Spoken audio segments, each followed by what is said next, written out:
Wow, what a beautiful day for this. Thank you and welcome to the White House. You know, it's wonderful to be with so many friends here today. The story of the disability community, of all of you, is a story of fearlessness and resilience.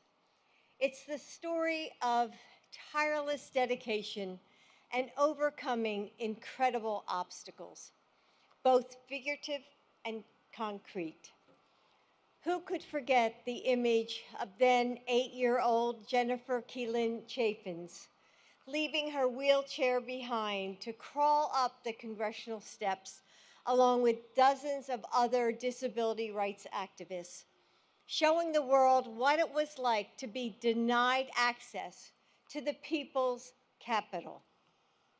Because of the work of thousands of courageous people like Jennifer, who refused to be silent about the indignities that they faced, who built coalitions and unified advocates, unions, and civil rights leaders, who held on to the hope of a better way, the Americans with Disabilities Act was signed into law 32 years ago.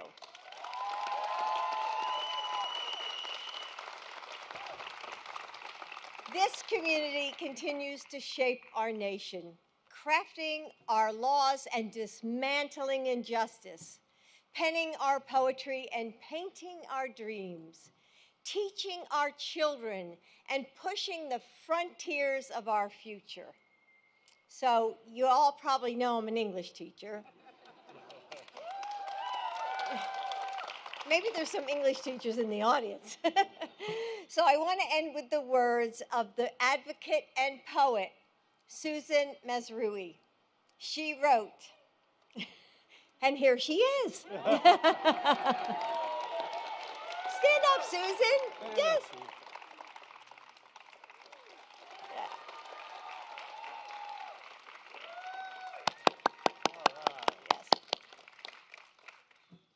All right, these are your words. We are not the problem. We are problem solvers. We have changed the world. Tomorrow, we fight the inequity that remains. Tonight, we celebrate disability, the power and the pride.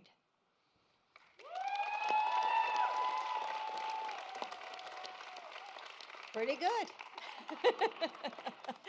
You all have changed the world, and that's why we're here today. We are honored to celebrate your power and your pride. So now, please join me in welcoming a leader who is working tirelessly to build on our progress, Mayor Tim Adams.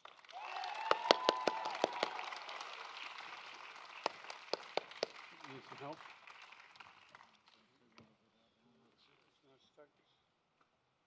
There you go.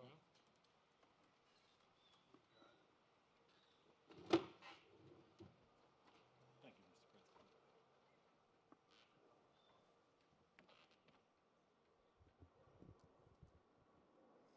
Thank you, Dr. Biden.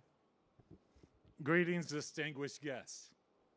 I am humbled and deeply honored to be here today with you, talking about a topic that is so critical to me and to the lives of so many others. In 1990, when the Americans with Disabilities Act became law, I was a young man. I had just started my business the previous year. My thoughts and my attention were focused on keeping my business afloat and making my way in the world. Everything changed for me in 2003 as I suffered an incomplete spinal cord injury that left me a paraplegic and the electric chair as my mode of mobility. But I learned that the American with Disabilities Act was a lifeline for me and others like me. By codifying the right to equal opportunities, independence, and economic self-sufficiency, it ensured that I could still open doors or move down the sidewalk on my own, and that I would continue to be in the room and be part of the discussions and the opportunities for my business to grow. When I think about where we are as a country, and I think about being a disabled person, I use 3 words to describe the situation. Creativity.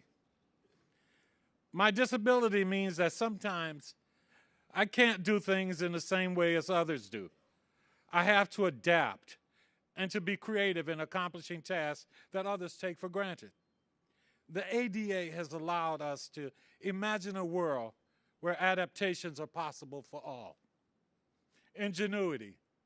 This goes hand in hand with creativity. Technological advances have given me mobility and independence. This state-of-the-art modernized wheelchair and the electric ramp that lowers it out of my van weren't always an option for people like us. The ADA fostered invention and transformed existing technologies into solutions for those who couldn't see or hear or were limited in their mobility. And productivity. Oh, I was able to grow my small business into a national business that it is today because I could work. You see, I could travel, build relationships, get funding, meet people where they were, because there were true mobility solutions for me. And yes, I have to say I was able to move forward with the dream of becoming the mayor of the city of Bowie, one of the largest and most diverse cities in the state of Maryland. Today I'm delighted to be here celebrating the many, many life-changing successes of the 1990 Americans with Disabilities Act. After 33 years, it is as relevant and essential as it ever was. But the journey to equal access continues. There will be elevators that don't work or are too small for a large motorized wheelchair, or handicapped parking spaces that won't be painted properly so that a wheelchair can be lowered. But you know what? I am extremely grateful for the strong leadership of the Biden-Harris administration, and I am deeply touched by the personal commitment that President Joe Biden has demonstrated to this cause throughout his career.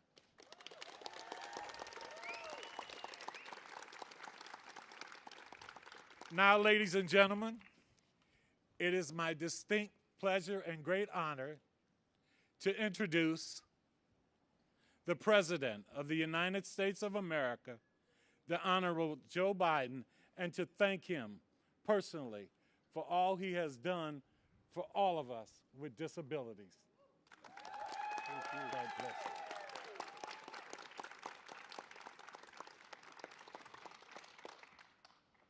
Mayor Adams, you're an inspiration. So many people here are.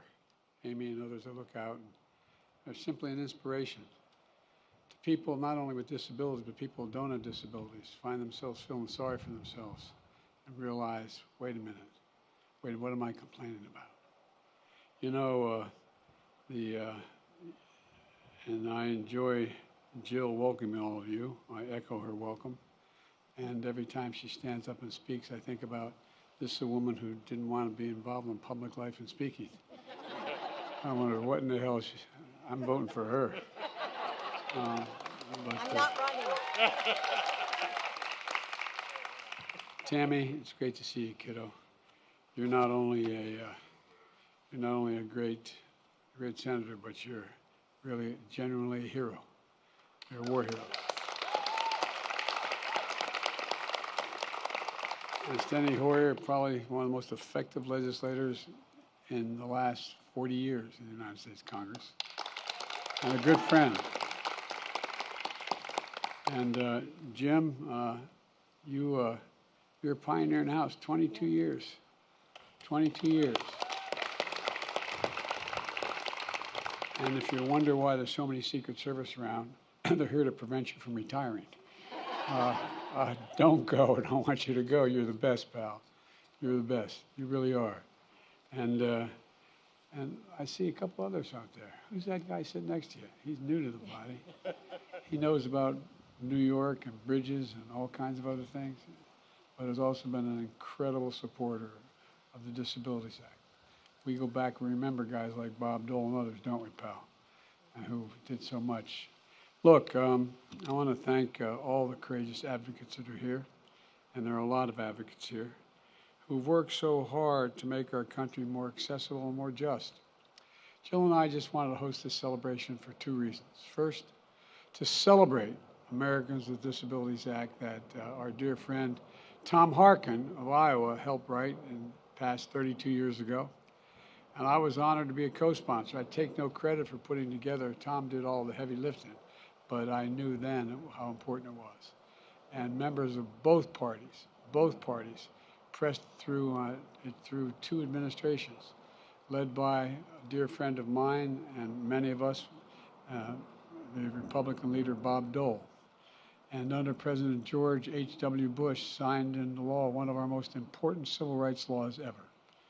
You know, it's hard for younger generations to imagine a world without the ADA. I mean, it's just impossible. I'll not mention his name. I shouldn't go off script here, but not mention his name. But I remember one of the things that got me in real trouble one day as a young senator. I'd only been there a month and a half. There was a senator standing up on the floor of the Senate excoriating Bob Dole and Teddy Kennedy for a precursor for this legislation, saying, "Why should you confiscate my money to put in a curb cut? Why should I have to pay for it, et cetera?"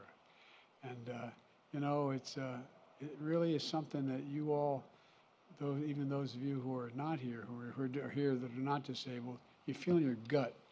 You know, there's just sort of basic decency and fairness. And you know, and remember the days when none of you are old enough here, but remember the days when if you were disabled, stores would turn you away. Employees could refuse to hire you. Employers could refuse to hire you. If you used a wheelchair, there was no required accommodation to take a bus, as mentioned already, or a train, or to school or to work. America simply wasn't built for all Americans, but we changed that. And now, for 1 in 4 Americans living with disability in America, we changed the law. You know, it's the key to equality, opportunity, and independence. Tammy and Jim have both said they wouldn't be where they were today without the ADA. They've made speeches about that. It matters. For our country, the ADA is a testament to the character of our people, to the country. It's proof we can work together and keep moving closer to realizing the promise of America for all Americans, for all Americans. And it's proof of the power of our example, an American law that is a global model inspiring 180 other nations to pass similar disability laws. And folks, the ADA advocate Jim Dart, who was often recognized as the godfather who wrote the ADA in 1990, he wrote in 1990 about the ADA, he said, "The ADA is only the beginning. It's not a solution. It's an essential foundation on which solutions will be constructed. From day one, my administration has been building on the ADA foundation. My Labor Department is protecting the rights of workers with disabilities and fighting to end unjust sub-minimum wages.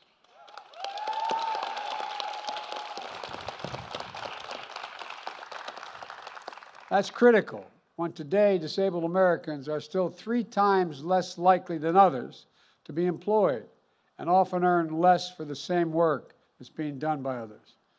We're also creating a new job by helping state and local governments, employers, and nonprofits tap federal funds to hire more disabled Americans. Our infrastructure law makes the biggest investment ever in accessible transit, updating subways, trains, and airports. It expands access to high-speed internet, a lifeline for people with disabilities to work, to study, to stay connected. And I know COVID-19 is hitting the disabilities community especially hard. The pain, the isolation, the separation, the toll on the mental and physical health of all people, of the community, the loss of life. And on this day, we remember those lives lost. And we thank everyone who is still, we think of them all, those who are still hurting, those who are still struggling, including those living with long COVID. That's why throughout the pandemic, we focused on increasing access to health care to get us through this darkest of times. The American Rescue Plan provided $25 billion to states to expand home and community-based services under Medicaid. So more people can live, who have disabilities can live independently at their home. We've delivered vaccines, masks, tests, therapeutics directly to people in their neighborhoods. We've mobilized whole of government effort to advance our understanding of long COVID and accelerate progress in prevention, diagnosis, and treatment. And I continue to call on Congress to provide the resources we need to deal with COVID across the board. We followed up with the Inflation Reduction Act, one of the most significant laws in our history, one that will lower the cost of prescription drugs, health care, energy, and to make sure the biggest corporations begin to pay their fair share in taxes. There's more we're doing. There's more we're doing to advance disability rights across the board, from increasing access to the ballot box to promoting equity and inclusion around the world. All this is important progress. But the second reason we wanted to host this reception is to acknowledge a movement that's not just about disability rights, but also about disability pride.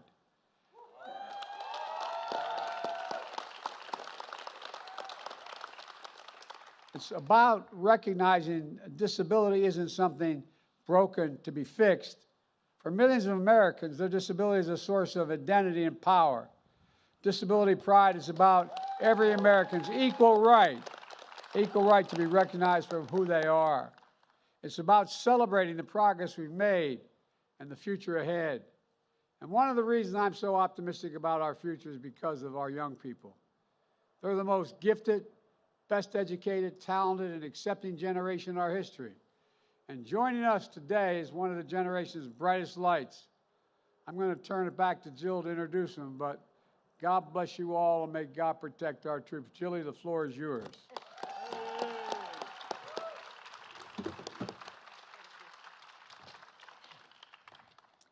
Born blind, Jose Andre Montano learned to play piano at just 4 years old.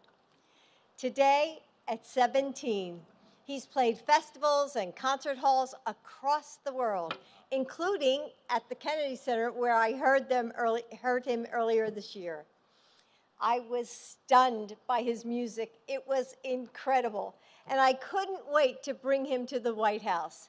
Today, not only is he here with us, I'm excited to be joined by his parents as well, Roberto and Giovanna. Now please welcome Jose Andre Montano.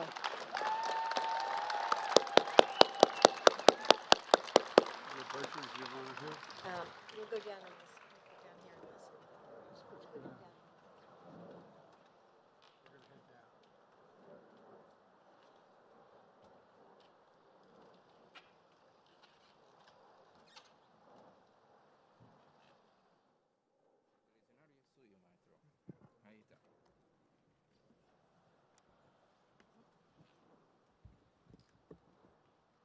Thank you so much. Good morning, everyone. Let's try again. Good morning, everyone. Hey, I like to hear that. It's my total pleasure and honor to be here in the White House with authorities and my community, my friends, celebrating the 32nd anniversary of the American Disabilities Act. And I hope you guys are having a great time at this reunion. I'm going to play a couple tunes from the bottom of my heart and hope you enjoy them. God bless you. Thank you so much.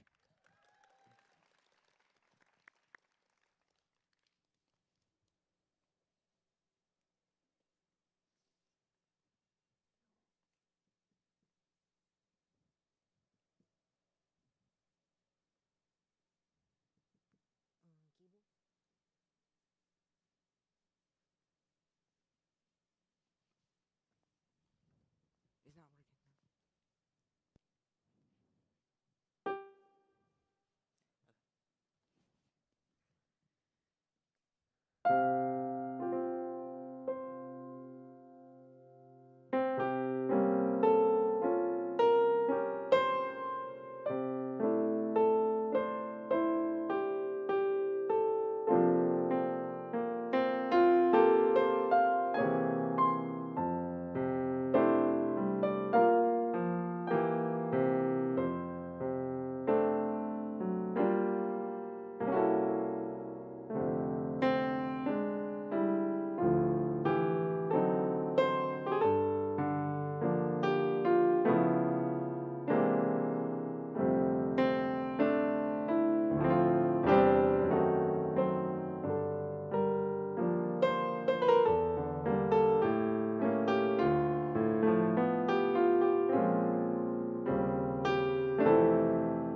Thank you so much. Thank you so much.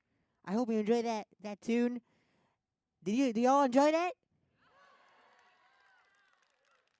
That sounds great. That sounds great. Well, I'm gonna play one more song, but I wanted to give a little message to you, um, because as you know, like I said, we're in the 32nd anniversary of the ADA Act, and I am so honored to play for you here. But I wanted also to let you know that you have to love your differences, and life is more wonderful if you love your differences and you love who you are. Because if you see it closely, it wouldn't make sense.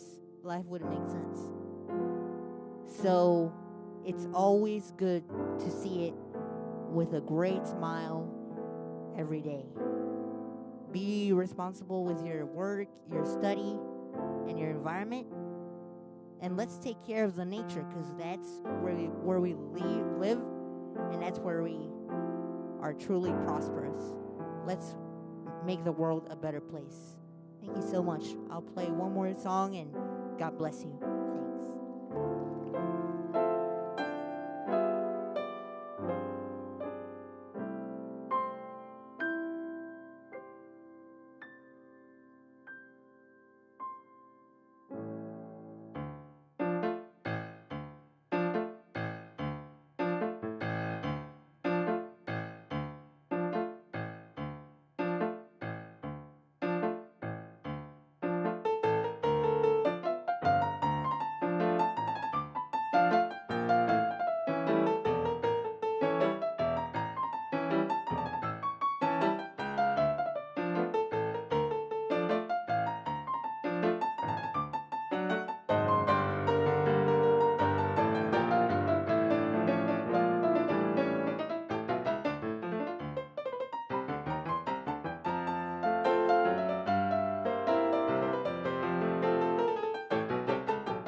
Thank you so much. God bless you. Stay safe.